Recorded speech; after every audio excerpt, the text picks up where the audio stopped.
Good evening, everyone. My name is John Taves, and I'm the event coordinator here at McNally Robinson Booksellers. Before we begin, I would like to acknowledge that McNally Robinson is located here in Treaty 1 territory. That's the traditional territory of the Anishinaabe, Cree, Oji-Cree, Dakota, and Dene peoples, and of course, the homeland of the Métis Nation. In addition, McNally Robinson Booksellers itself rests on the land once occupied by the Métis community of Roostertown. We're delighted that you could join us here tonight, both in person and virtually, for the Winnipeg launch of The True Canadians, Forgotten Nevermore, by Patricia Russell and David Wylynko. You'll be hearing from both of them in just a moment, but before we do, you'll have to tolerate my presence for a few moments with some housekeeping notes. So I'll just let you folks know how the evening will unfurl. We'll be calling up your host in just a moment, following which there'll be presentations from both of the authors. There'll then be a brief Q&A session, and then after that, there'll be an opportunity for you folks to ask questions. If you're gathered here in the audience within this space, please just feel free to put up your hand. I'll run over to you with this wireless microphone, which I will assure you is not a comment on your ability to project your voice. It just ensures that those watching at home can hear your questions and prevents our host Doug from having to repeat them. If you are one of those folks watching online, please feel free to write any questions you might have into the chat, and we'll be sure to put them to tonight's authors as time permits. Following the event, I'll have some incredibly thrilling notes about signing procedure for you, but the only thing I will put in your head at this moment is that we just ask you to remain in place for one moment while we safely transport David and Patricia to the table just beside the cash desk. We'll need security. And I'll let you know how you would all go about getting a book signed while they are doing so. But now it is my great pleasure to introduce your host for this evening. Doug Forbes is a partner at TDS who practices in the areas of corporate commercial law with an emphasis on transactions and financing, in real estate law with an emphasis on buying, selling, financing, development, and leasing, and in condominium law with an emphasis on development, governance, buying, selling, and financing. Doug also assists many organizations, profit and nonprofit, corporate and non-corporate, with governance and general operational issues. Doug acts for a wide range of clients, including large, medium, and small businesses, public and private corporations, professional corporations, nonprofit organizations, real estate developers, property management corporations, and condominium corporations. He advises clients on local, provincial, national, and international matters. Doug has been a sessional lecturer for the University of Manitoba Faculty of Law Business Transactions course. Please join me in welcoming your host for this evening, Doug Forbes.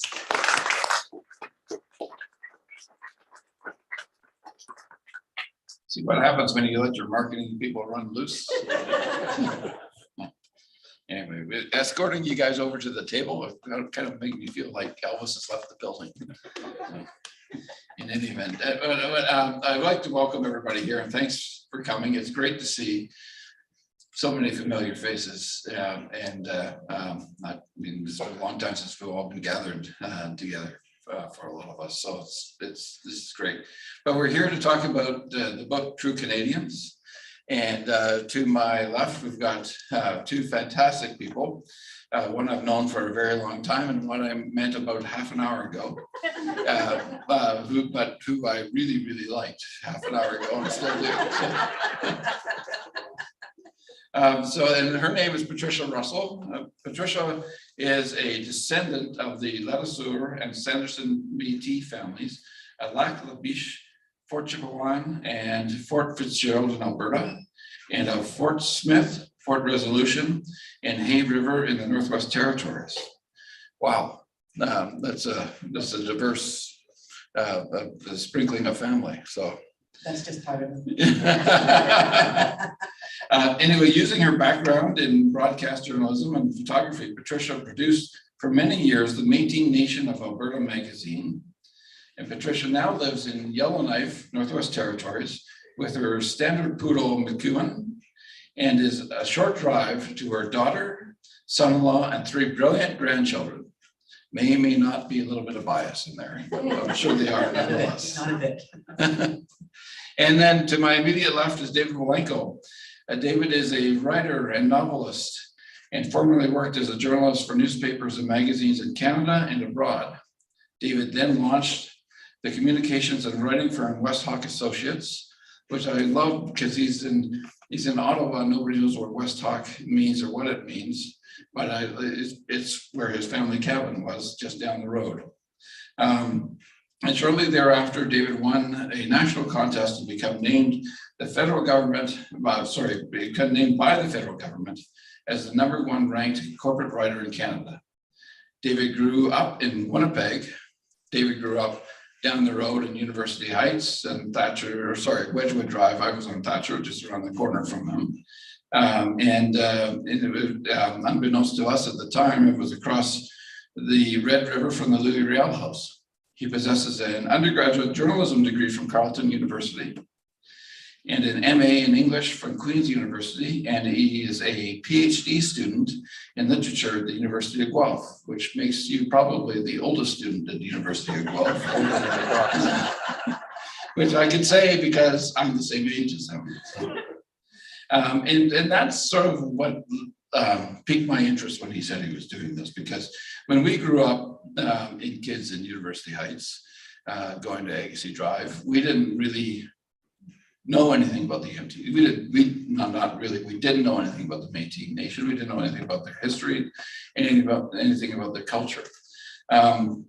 So I'm really interested in learning how David embarked on this journey of discovery, because as I've gotten older, well after my years of going to school, I've discovered what a pivotal and important role in the history of Canada and the Canadian culture the Métis have had, particularly in Western Canada.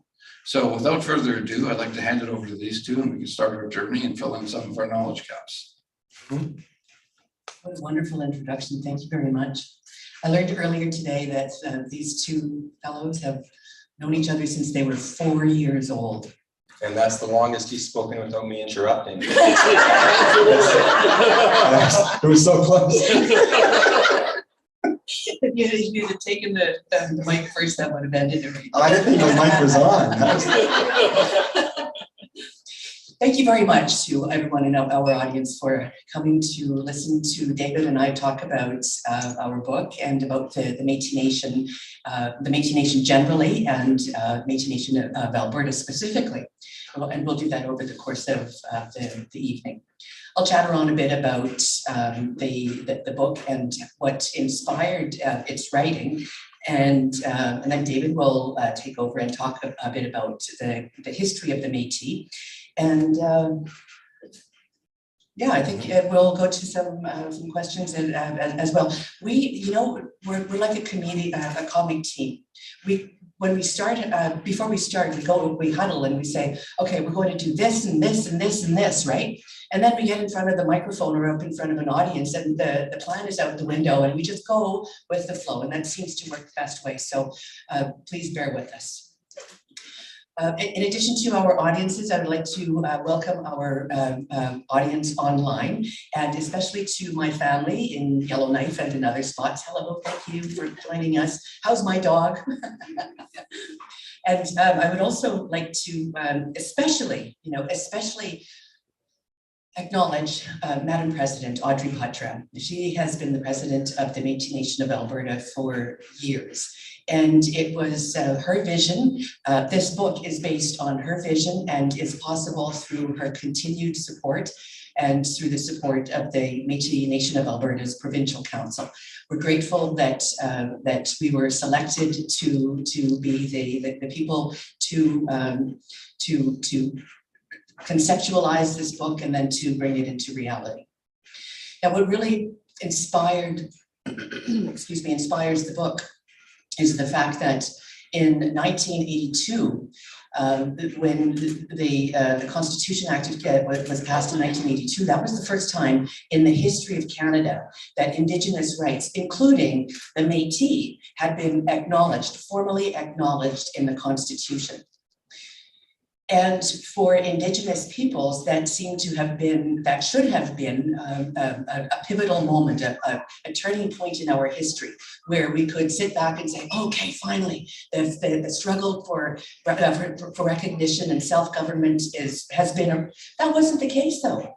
Oh no, Instead, for the 40 years that followed, the Métis governments in Alberta, in Saskatchewan, Ontario, all across Canada, the Métis governments and citizens had to continually prove that we are Métis, and that indeed we, our culture has this, these inherent rights.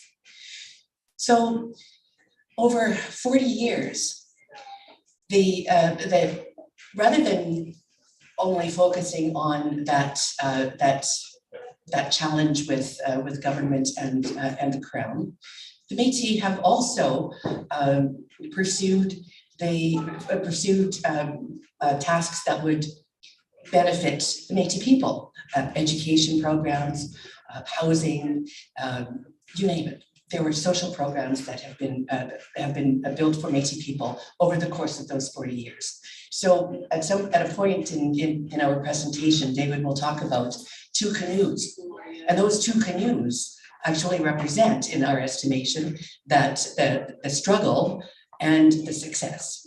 I'll come to that in just a moment. So to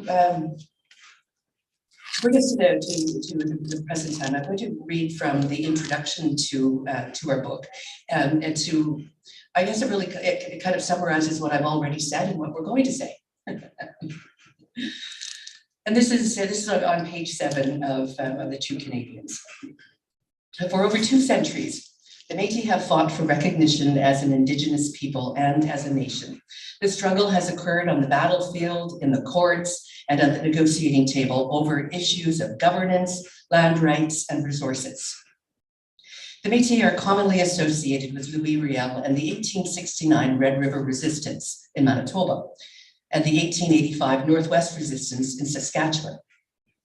But starting in the late 1700s, during the fur trade era, the Métis were already becoming instrumental in the development of Western Canada and were nurturing a homeland that came to encompass the entirety of latter-day Alberta. That contribution went virtually unrecognized, and it would be nearly another 100 years after the last famous armed Métis resistance before Canada in the Constitution Act of 1882 would recognize Métis rights. For the Métis in Alberta, this recognition brought the dream of self-government within reach. Excellent. It does. Are you Yeah, I'm throwing it to me? Segue.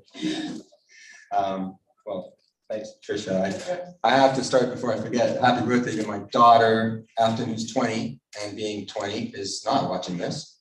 She's out in Montreal with her McGill friends, as she should be, having fun. So Patricia has been reading about what happened since the Constitution Act of 1982, which the rights of the Métis were enshrined along with those of the First Nations and the Inuit. And as Patricia pointed out, was thought of as being a watershed moment. I'm going to read a couple of vignettes. We have, in addition to what we call in the business body text, which is all the white stuff, we have all these little vignettes all the way through the book. And I'm going to read about a couple that come from before 1982. The impression that there was of Louis Riel, and the consequence of that, and then what happened with the Métis over the course of that 100 years that Patricia was talking about. And it's important, you know, everybody talks about, well, it's Louis Riel and the Métis, and why is Louis Riel the jumping off point? And part of it is because for a lot of people, that's still all they know. And so that has to be the entry point to an understanding of the Métis people. Patricia did an interview, first of all, we did one today with CBC, which was fantastic. You killed it, so good for you. Thanks. And she did one 3 weeks ago with CBC Calgary, and the first thing the fellow asked was, when he said, well, can you tell me about the Métis, because all I know is Louis Riel, and not even really that. And this guy probably left high school maybe 12 years ago. So to Doug's point, and I'm gonna have to take it a step further than elementary school, high school, what were we doing? We were watching hockey and trying to figure out how to buy beer, basically. Yeah, so some things haven't changed. But at least in my case, we had no sense of history. Doug's a lot smarter than me, and he's a real history buff, so maybe he knew a little bit of what was going on. But I didn't even know that the high school we went to was named after Governor General of Canada. Maybe you did. Maybe Jeff did. He's also very much smarter than I am. What did we know? I didn't even. We grew up in Fort Garry. I didn't know there was a Fort Garry. I didn't know that. I didn't know anything about. We went to Fort Garry. Exactly. Yeah. There you go. So there's been an evolution in the understanding of Louis Riel and his legacy, and that's part of what the book talks about is reconciliation. That evolution is evident here in Winnipeg. We were having the opportunity to drive around. We saw the statue. We went to Riel House, and there are efforts that have been made and are continuing to be made to advance that relationship. And you coming in tonight, and thank you for doing so, I appreciate it immensely, is part of the act of reconciliation, and appreciating that there were people here before, and before Macdonald sent in the troops. And when Doug and I went to high school, we studied a book called Challenge and Survival. And it was written, I think, by 3 Winnipeg high school teachers. I stole mine. I still have it. It's in my office in Ottawa. I look at it quite often. Principal Sadalov, if you're watching, I'll have it back Monday, I promise. But in that book, it talked about, well, Macdonald had to go and tame the wilds. He had to deal with this Riel. He had to send in the troops, and he had to, create a provisional government. And this Governor McDougall was botching the whole job, so Macdonald was going to have to take over. Meanwhile, there was already a government here. It was already pretty civilized. Riel knew how to write, he knew how to petition, he knew how to negotiate. He had sent negotiators to Ottawa. Macdonald wanted none of that, because he wanted to ram this railway through, beat the Fenians. Doug would probably know more about that, and make it to the coast, so we could have coast to coast, which is now coast to coast to coast, because we've discovered the North apparently in the last number of decades. We discovered. So this is called Evolving Legacies. In popular historical accounts, Canada's first Prime Minister, John A. Macdonald, has routinely been credited as a champion of nationhood, and historic Métis leader Louis Riel as rebellious and opportunistic. Pierre Burton wrote in 1971 that Riel would have abandoned the cause of the Métis in 1885 for the right price. And Desmond Morton repeated this impression in 2006, while characterizing Macdonald as a nation builder. Robert Bothwell similarly described Macdonald in 2006 as the Prime Minister who created a nation through the railway, and Riel as a foolish leader who slipped out the rear gate when the military descended on Red River in 1870.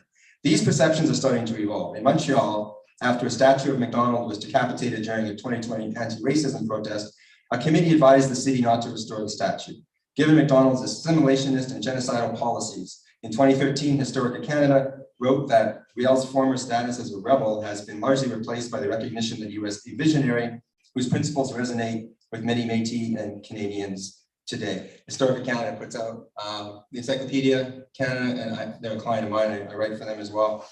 And Margaret Conrad put out a book in 2012. She's another Canadian historian that kind of reflected the same idea as what Historica Canada is saying there. So it's great for us to say, yeah, we're evolving, but the issue, and to Patricia's point about what happened in 1982, it's what's taken so long. What happened during those 100 years in between? And it's like their generation or generations behind because of being dispossessed and excluded from the society that was moving into the space. And so I was trying to think of, well, how can I describe in a way that we understand, and what, like in a modern cultural references, how can I find comparables to what was experienced by the Métis over that time, that 100 years until Riel said the Métis will rise again after 1885. So I don't know if we did a great job, but I have a story here I'll read called Mimicking the Métis. I thought to myself, well, who's the most famous entertainer in the world? Maybe not really known as well as some others like Drake perhaps, but of greatest influence. And it's James Cameron, because his movies, Titanic and all the Avatar movies, are the top selling all time. They even outsell Tom Cruise and all that Mission Impossible stuff, which just gets proven to be possible movie after movie after movie. But in any case. So this is called Mimicking the Métis This is my effort in 2 paragraphs to explain, in ways that we can relate to what happened to these people over a 100-year period. When Prime Minister John A. Macdonald sent troops to Red River instead of negotiating with Louis Riel, he pulling away the proverbial football. He unwittingly played into a history of popular culture, mimicking the fortunes of the Métis, and not just in cartoons. Famous movies and novels have often told parallels to the Métis plight, given storytelling's age-old obsession with the underdog. Tracing Métis history, the Star Wars saga recounts the resurgence of a democratic republic displaced by the villainous galactic empire.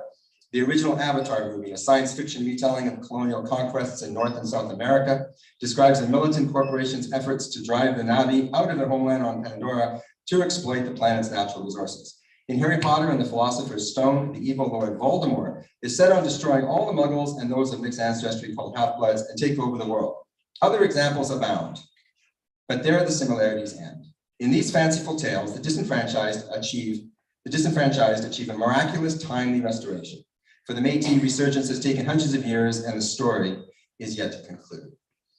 So, but it's not all's not lost, even though that sounds pretty dire, and it has been, and as Patricia pointed out, since 1982, and as I pointed out with what the memorials that are here to Riel, there's been change and there's been advancement. And I want to share with you an example of that, which is on page 4 and 5 at the front of the book, and also displayed right there. And also, before I forget, oh, you got them. I was going to say, if you want a memento, please feel free to take one of these because it's about tonight's event, so we won't be using it again.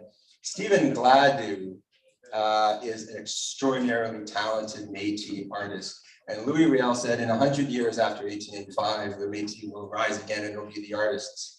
It was also, as Patricia's about to recount, I believe, it was also politicians and negotiation.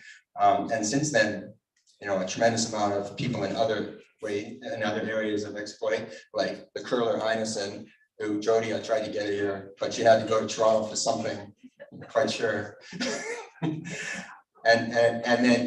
Hamannik, the defenseman, I don't know why Cheveldale didn't get Hamannik when he was a free agent, but anyway, there was a missed opportunity. But this was not. This is what looks like a confrontational illustration, and you can see it there, but it's actually conciliatory. You got Riel and his petition, you got Macdonald, Gabriel Dumont, the Buffalo and the Railway. And what's interesting is that Stephen Gladue, who did this, created this, what we call a cut line in journalism, photo caption, you call it. And he said, these individuals, despite their differences, played a significant role in the development of Canada. The piece depicts Riel and Macdonald as two bulls who fought over the Métis Bill of Rights that Riel is clutching in his hand, the decimation of Buffalo, Macdonald's role in building the railway through the Métis homeland at all costs. It's not nearly as confrontational as Stephen could have made it out to be. He said these three individuals played a significant role. And so when they decapitate Macdonald's statue in Montreal, you don't really have a good feel about that. This idea that we're destroying people that are supposed to be the founders of the nation. And when we were in Ottawa a couple of days ago, we had the opportunity to meet with an executive from the Métis National Council, and he described how they took Macdonald's statue down in Kingston in a very polite way and not decapitate. In Montreal, they want to not only decapitate McDonald, but they want to leave it up like that. I don't think that. And all the Métis people that I've met over the course of the year working on this book and have never, they don't have any resentment. They don't have any of that kind of attitude where it's like of vengeance.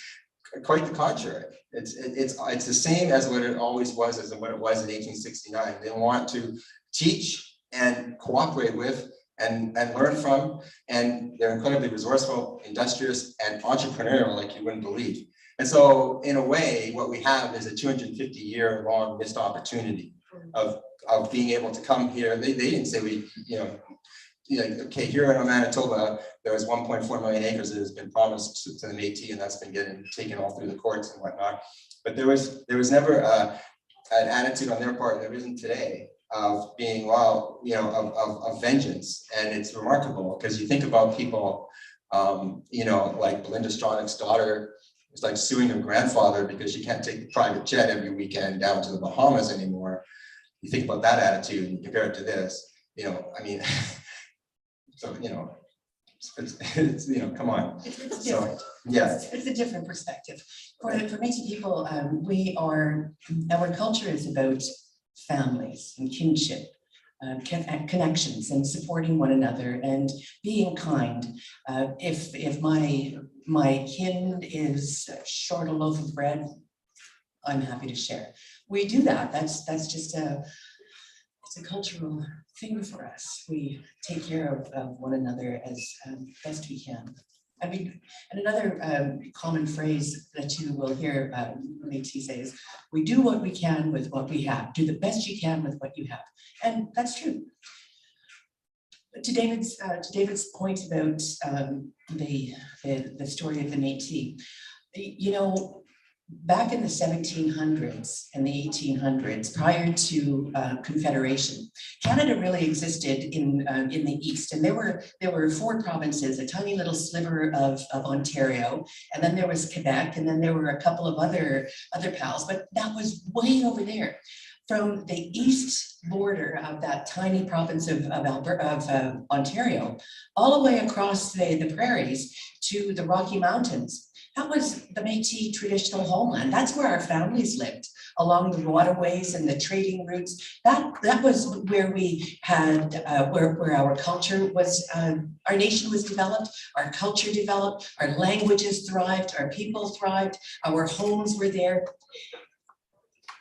There's the map. It was, the nation already existed. The people lived on that in that area, and then along came an intention to drive a railway across the country. Now, to get that railway from those 4 Canadian provinces over to the Rocky Mountains, it had to cut through our traditional homeland. And like I said, that was before Canada, so it was a railway that was coming across Métis territory, where we already lived. It wasn't like the European settlers were coming over and discovering blank swaths of land that could be taken over and developed and held as their own. We were already there. And what I find surprising is that when looking back at what we've been taught in history, that part of the story is oftentimes overlooked. That what the resistance in Manitoba, the resistance in Saskatchewan, that was about land rights. That was about Métis families being concerned about losing their homes, their economies, their culture, their people.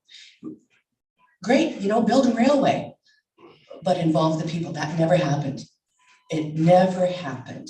And that is really the starting point. Well, it was the turning point for the Métis people. Our aspirations from that day to this was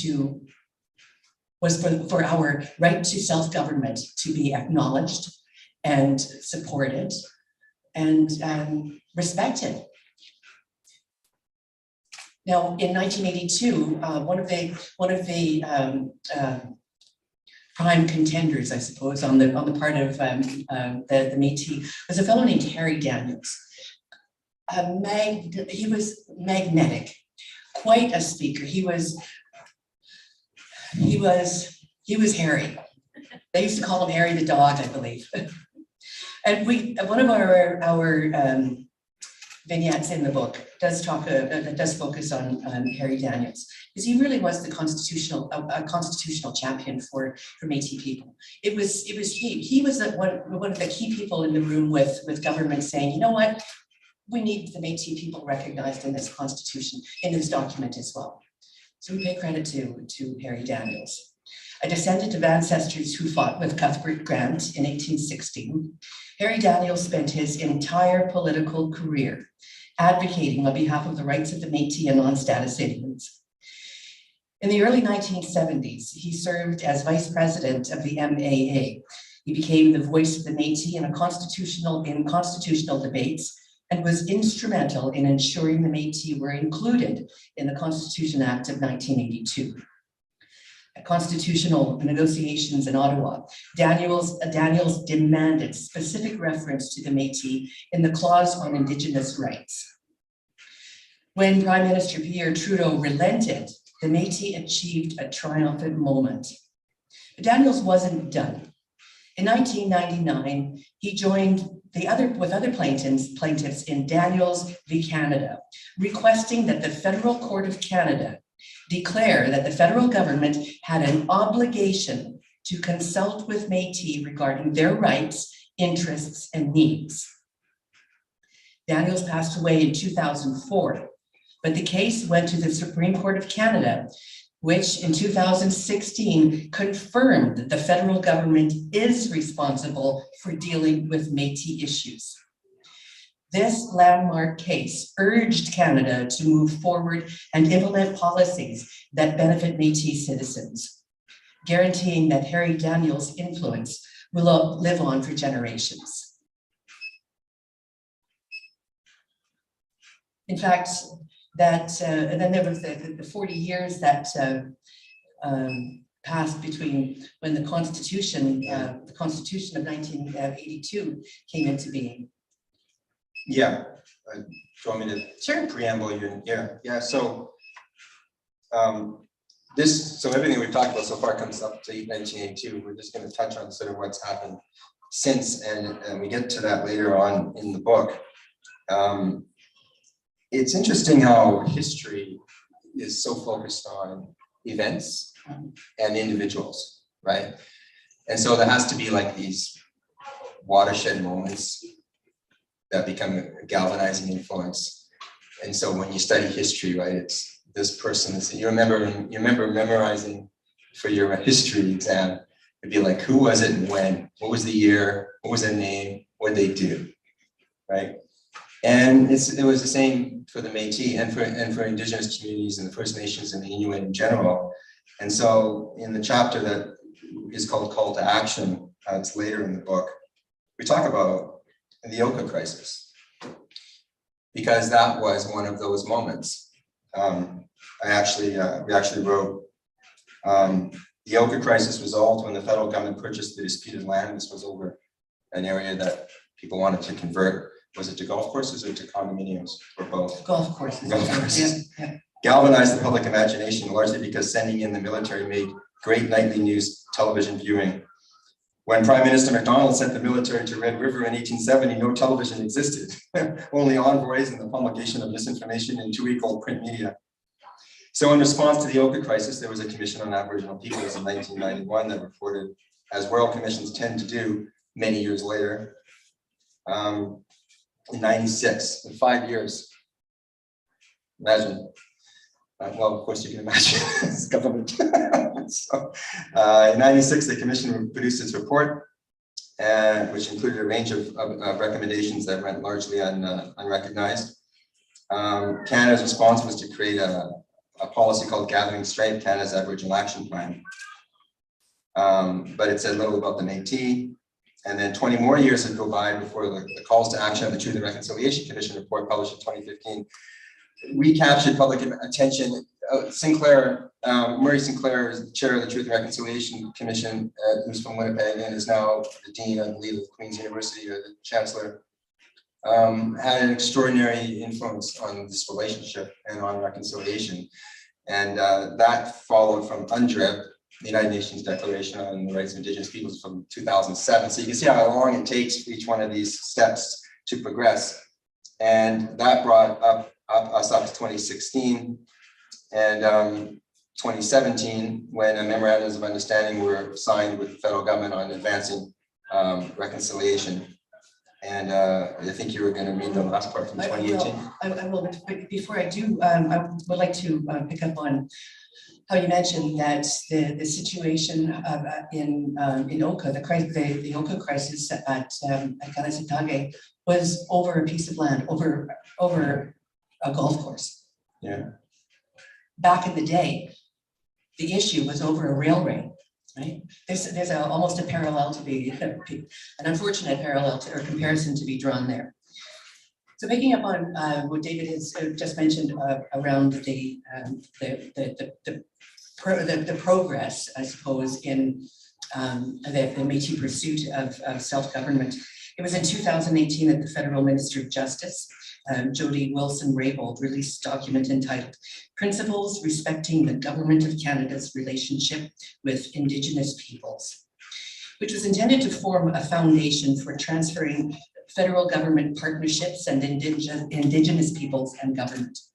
The principles, the minister said, are rooted in Section 35 of the Constitution and the UN Declaration. They're all based on the Royal Commission's report and the 2015 Truth and Reconciliation Commission's calls to action.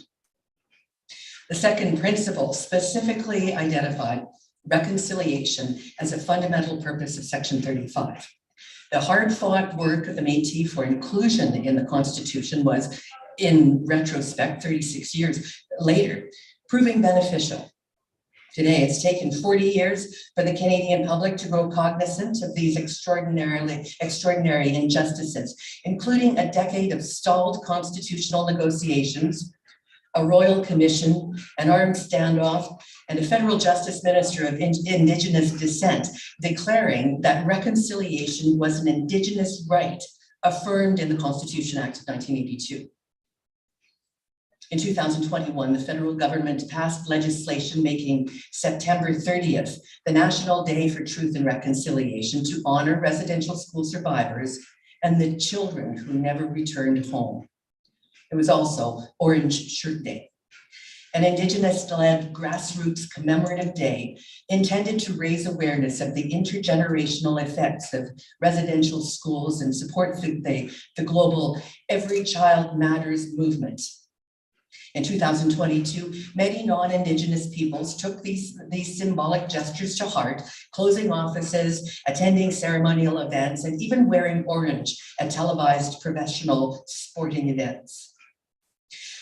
But whether these efforts remain symbolic, with September 30th signifying nothing more than another holiday, or represent the start of a genuine reconciliation, will depend on non-Indigenous governments, industry, societal public advocacy agencies, and citizens of Canada acting through concrete public policies and actions in response to the Commission's call to action. Canada's worldwide reputation for friendliness, safety, and ethics depends upon it. Yeah, there was the Bombers. They had Orange Shirt Day in it last year, and everyone sat in the end zone in orange shirts of the Indigenous First Nations that were brought. And I thought to myself, well, how come they don't have something where at the beginning of the season, if you're a season ticket holder, you can say, yeah, I'll give up my seats at the 50-yard line for that one game. You know what I mean?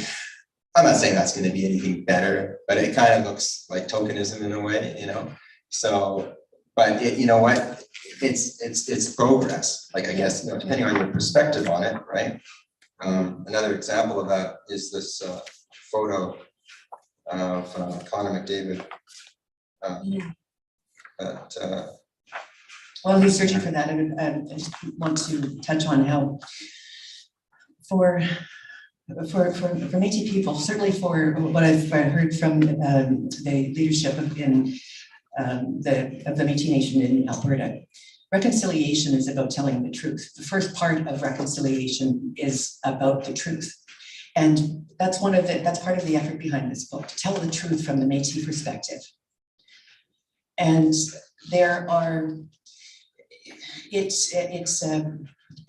our truth is slightly different from what has been written academically or is generally covered in news, where Métis people are a mix of Indigenous and non-Indigenous people. Well, we're a bit more than that, but yeah, I just wanted to put that in there while you're looking for your. Oh, I found it. Oh, you moved on. The McDavid thing? Yeah. Yes. Oh, sorry about that. I had it already out. Oh, that's Sorry, okay. I should have. Okay. I guess my timing was off. Yeah. What David is going to show there is how there are special events even in at national sporting events where Métis and First Nations and Inuit are being recognized as the original inhabitants of those lands. But you know, reconciliation is more than dropping a puck. Reconciliation is so much more than acknowledging that we were here first. Reconciliation is about listening to our truth and helping to make change, helping to make positive change as a result. And one of the things that we hope to do with this book is to encourage Canadians to have that dialogue. You know, I talked about the inspiration for this book. A part of that inspiration was that we would create something for Métis citizens in Alberta to have as a keepsake. Something that they could flip through and point to pictures and say, I know that person and I remember that event. But it occurred to us that what we were doing, if it was just a book for Métis citizens, we're telling Métis citizens what we already know. We're reflecting in this book stories that they told us. When in fact, when it comes to reconciliation, we want to communicate to the rest of Canada. We want to communicate to non-Indigenous Canadians of our truth. So we thought, aha, this is the perfect opportunity to begin to again tell that story. And what makes the time even more opportune is that this is on the heels of the Royal Commission. This is on the heels of the unfortunate discovery or uncovering of possible graves at a residential school in BC. Canadians were shocked when that came into the media, and Métis people, we already knew those stories. We knew that. My grandmother used to tell me stories about her horrible experience in the residential schools. My mother told us these stories, and they were unbelievable. That was our bedtime stories, and they were true. So when it came into the Canadian spotlight, people went, "Oh my God, Canadians don't do that." Well, it happened. It happened. I found a better photo. Okay. I mean, not better than Conor McDavid, but I mean, what's better, McDavid or the Pope? Hands up. Who's for the Pope? Nobody. Oh, come on. Because you're a Jets fan. It's a tie. It's a hard one. I'm a big Oilers fan. Oilers fan. I don't get to see the Jets on Monday in Edmonton because Vegas won. They were supposed to go to Edmonton. That was my plan with me, you know. Saw Elliot Friedman this morning, hotel, Sportsnet guy. I said, come on, you should have made this happen. What do I know? I said, yeah, you don't know much, but okay. He's a sports guy. So this is Angie Crear. How do you pronounce it? Crear. Crear. Yeah. She's 85 and she's meeting the Pope who's 85 at the Vatican in the spring of 2022.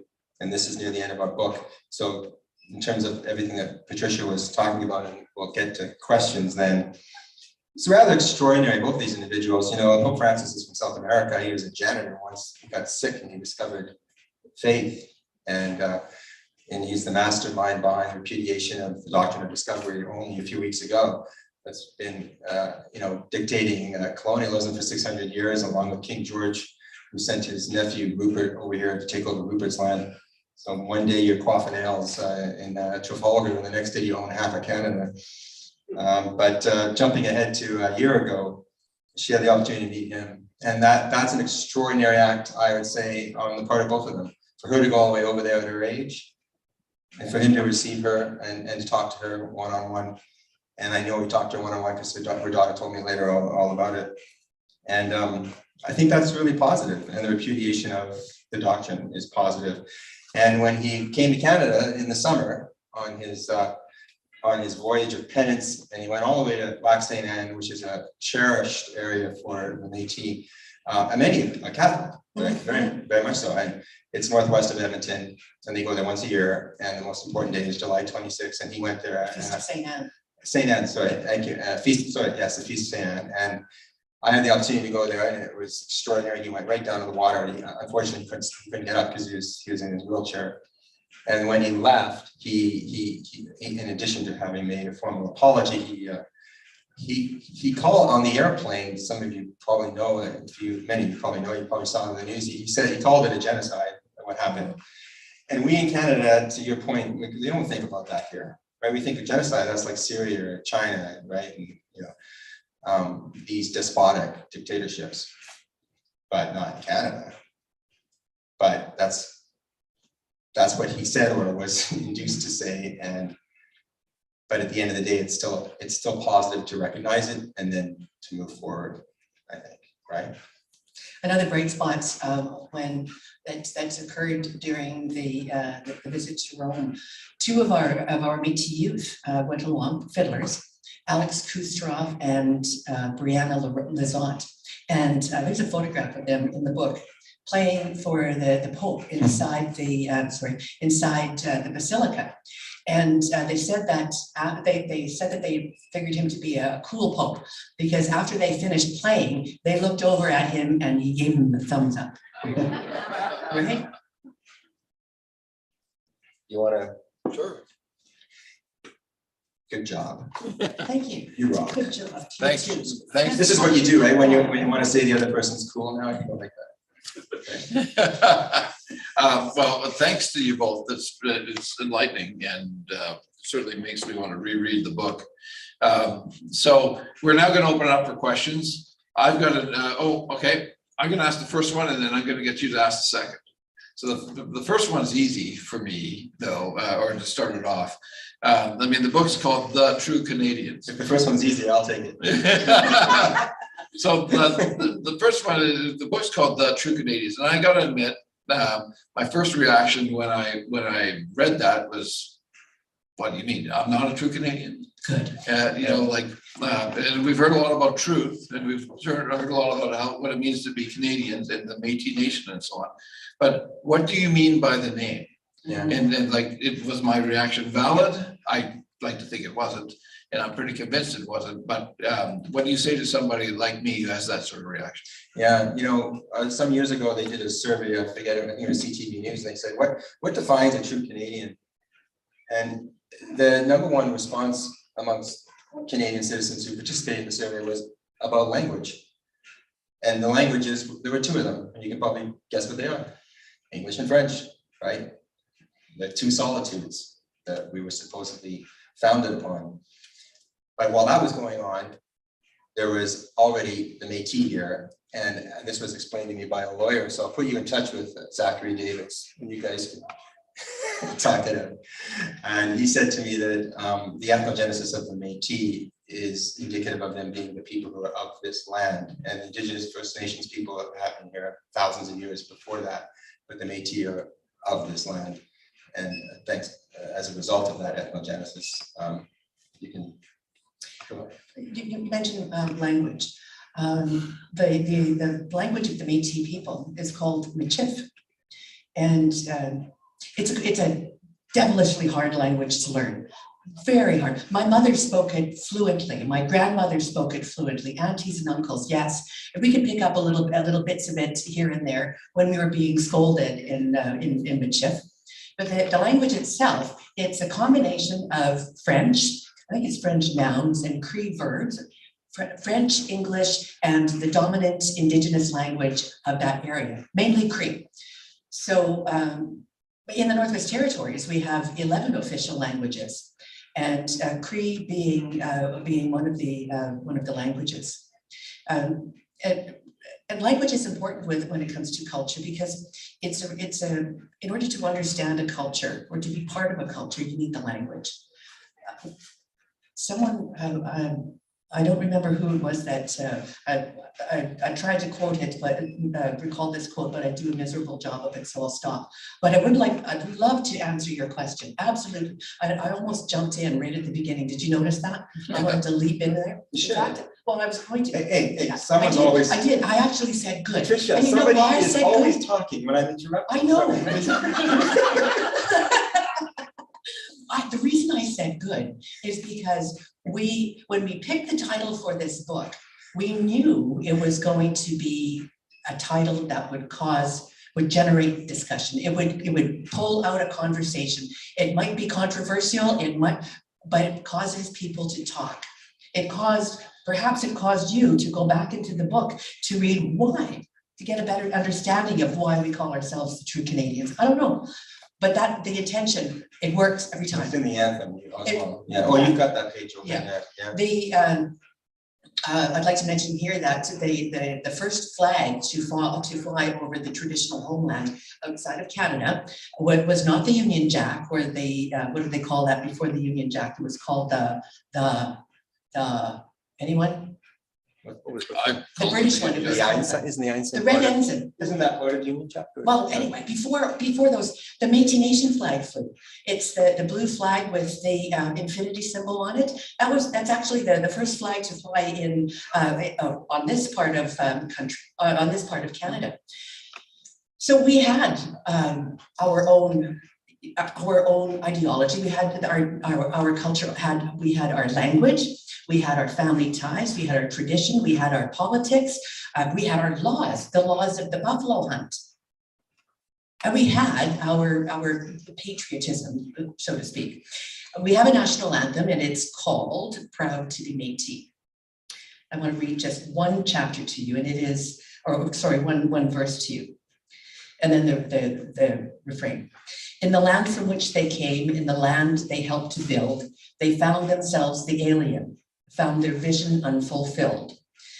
And despite their valiant effort to defend what they believe, when at last the battle ended, they were only left to grieve.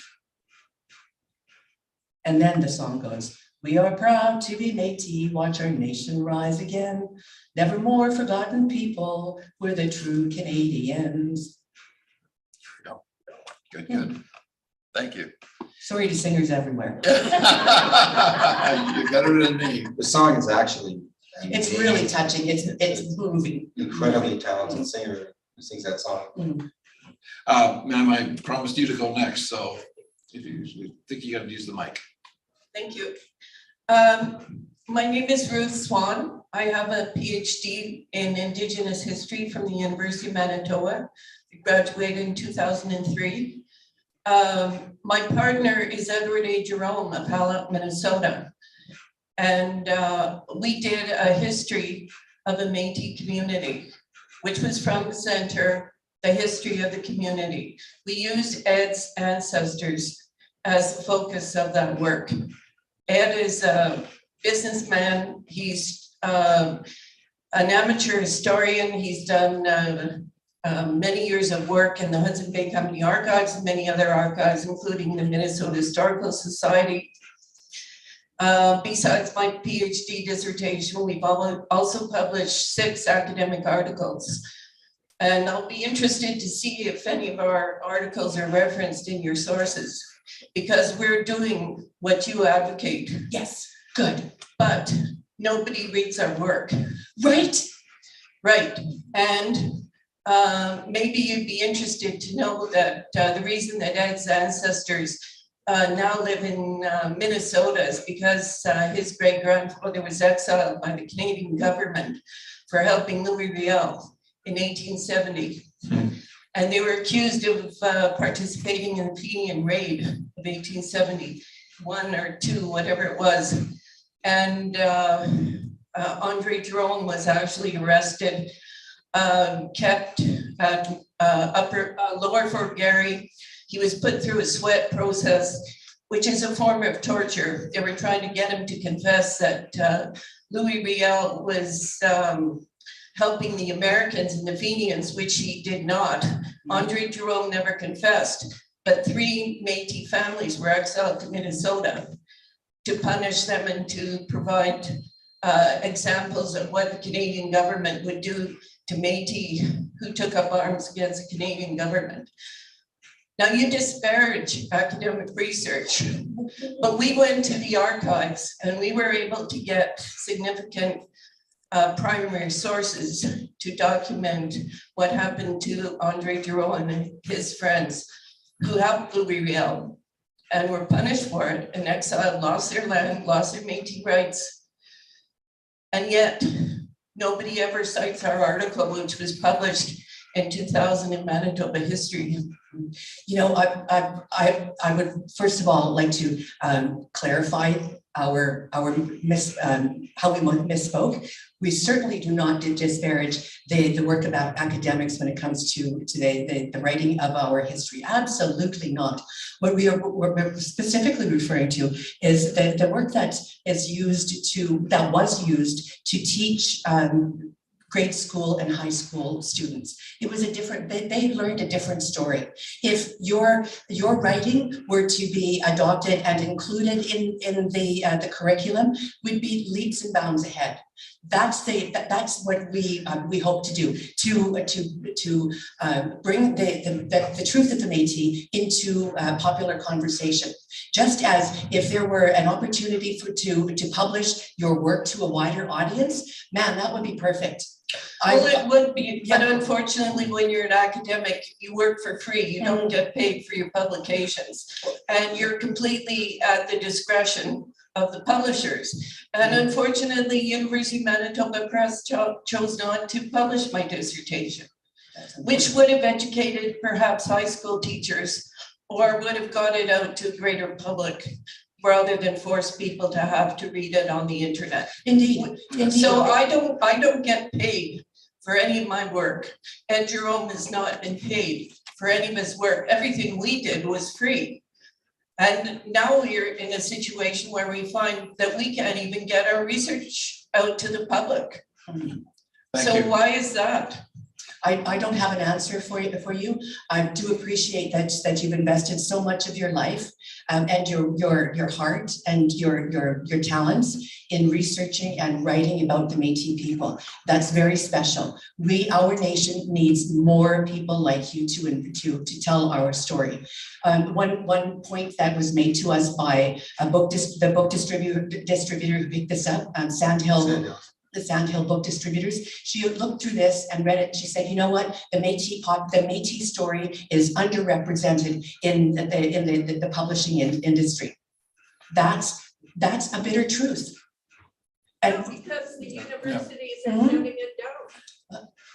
I don't know to speak to that, but I commend you for the work that you've done to research and to write about the Métis people. Thank you very much. I think we have another question there. Hi, Jay Shaw. My question is for David and for all of you, and even Doug too. Justice Murray Sinclair was, and I'm paraphrasing, said that it took generations to get into this. It's going to take generations to get us out of this. If you had unlimited resources, what should we do in the next generation to start that process? Wow, you and me Go first. ahead. Yep. Well, you know, if you're in Quebec, you have tuition, if you're a Quebec resident, is what, like $3,000? Right, if you're an Ontario resident, you go to Queen's University, I can tell you from personal experience, it's absolutely crippling financially. It might make you stay up late at night drinking scotch, watching the Jets lose. So what it is opportunity. It's about education. It's always been about education, right? So if it's going to take hundreds of years, it's access to education. I would say that's like primary. I mean, there's other things obviously come first, like healthcare, right? And family, not like a family unit, but support, like kind of, and that's where the Métis are like 1 or 2 generations behind. So Lauren Gladue, who is a very prominent Métis individual in Alberta, and the founder and former CEO of the Rupert's Land Institute of Research. When he describes his life to me, and he's just a bit older than me, he sounds like my grandfather's life, right? So it's like you're playing a generational catch-up game. And so I think for all of us, we'd be like, if we look back at our ancestors, if we look back at my parents' parents, and us, it's advancing education, advances your standard of living, which advances opportunity, and then levels the playing field. So that's what it would take. Absolutely, that's certainly a key element. Another, I think even beneath that, the supporting structure for that element is self-determination, self-government. It is back in the day, the Métis were already educating their children and family. We already had an economy to support our children and family. We already had those things. And then it was taken away. But in recent times, with support from the federal government and a certain agreement that I referenced there, 2019, the Métis, I always forget the title of it. But the point I'm going toward is that it is about self-government. And the Métis now are at that point in our history where the right to self-government has been acknowledged. And it provides for the Métis to create our own laws around education, our own programs around education, our own laws, housing, and so on. So if we, with having that ability to govern ourselves, that right to govern ourselves back, it builds upon, it provides the foundation, the fertile soil upon which these other benefits can grow. And one of the things that's so critical about that, when Patricia talks about self-government, she's talking about children, because that's one of the most critical aspects of the self-governing agreements that the Métis Nations in Canada are signing with the federal government that put them on an equal footing with the First Nations, is that it allows them to have significant influence of what happens to children who are disenfranchised or orphaned, who would otherwise be adopted and assimilated and then grow up and then have to go through like a lifetime of counseling because they're trying to rediscover who they are. And that's a big part of it, I believe. Indeed, indeed. Thank you for that question. And we are at the top of the hour, but we do have time for one more question if there is one. There we go. And there's one more question. You know, if you give me a microphone, I could talk that hind leg off dog. One of the things that I always forget to add to my bio is I used to work for CBC Radio and Television as a program host for radio and on television. So if there was a live mic and I needed to fill air, I could do it. Anyways, when I was growing up over 40 years ago, I was growing up way over 40 years ago. Let's say 40. An iconic architect and artist that's Métis, an actual descendant of Louis Riel, created a statue of Louis Riel at the legislature, and it was represented a tormented soul. And to me, at that age, it was very compelling. And then 25 years ago, the Métis said, no, we need a colonial statue that looks like the colonial people would have done, a little taller, a little prouder. And that surprised me. I'm just interested in your perspective. Which one is Louis Riel and which would you stand behind now? You know, I appreciate your question. However, the installation that you referred to before today, I didn't know it existed. David drove me past it. And I understand that there's a piece of that installation that's no longer there. Now it's a number of standing stones. So I can't afford an opinion on something that I haven't actually seen. I've seen the current Riel statue. I've photographed it many times, and that it's I don't know if I would call it colonial or more of a realistic representation of what Riel looked like at that time.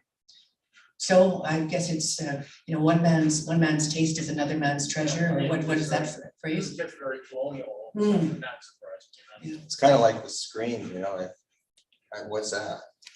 Is that Impressionism? When we were driving here, David made some joke and I didn't say anything. And he said to me, "Why aren't you laughing?" Well, come on. And I said, "When it deserves laughter, I will." Patricia, Seinfeld says if he bats 50%, he's doing well. So Patricia, that has been my life. Anyway, folks, we're going to wrap up. I'm sure we can continue this later in a less formal way. Closing comments. You have closing comments? Well, I have some. I just gotta acknowledge a few people. Okay. And Well, before you John doesn't play for the Jets nor in Chicago. Said we had closing comments. Okay. Well, So there you go. But I'm going to say. How many more times can we interrupt him? Yeah, I'm used to this. We can do this all day. Anyway, Why don't you keep going? I'd like to thank everybody for coming. I'm sorry and thank you. I would you're really lucky that we weren't short of questions, because I was going to start telling stories about what you did as a kid.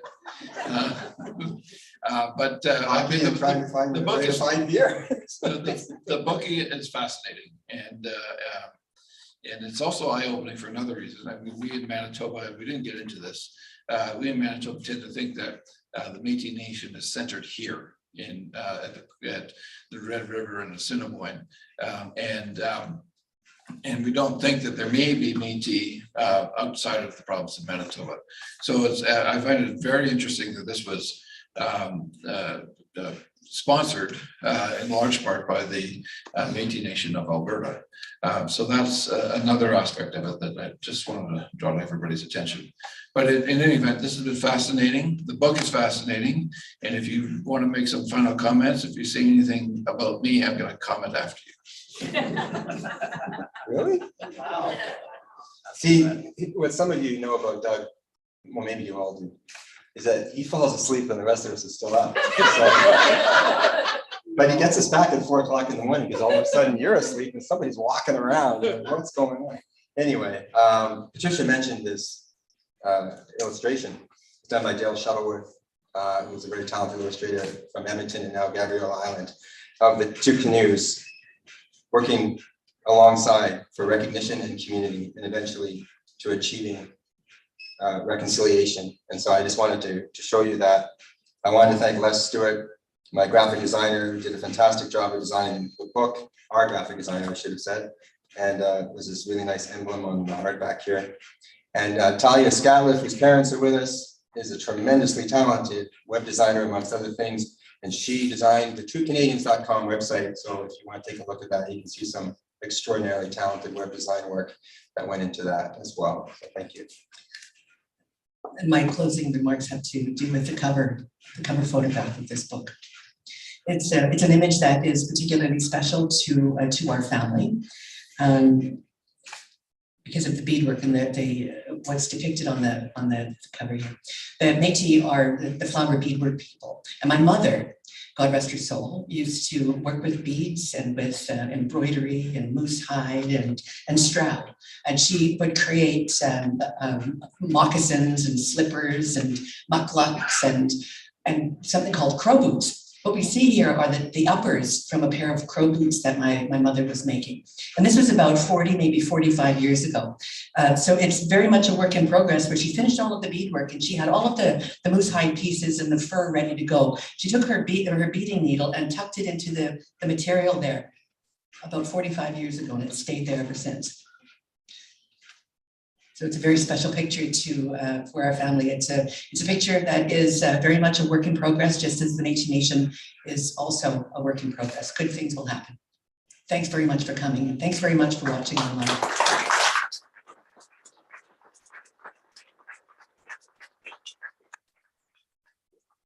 And thank you so very much, Patricia and David, for sharing with us this evening and for being here in the first place. It was wonderful to host you.